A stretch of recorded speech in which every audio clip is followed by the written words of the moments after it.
Question is from class 11th textbook, chapter Animal Kingdom. Question 48, NEET 2014.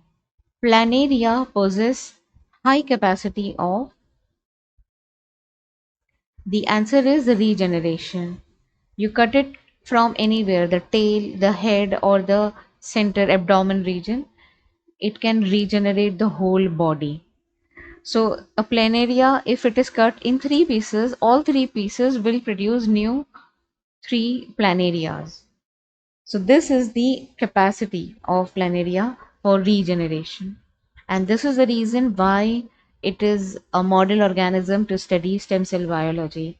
So all the transcription factors and all the growth factors that are involved in stem cell growth can be studied.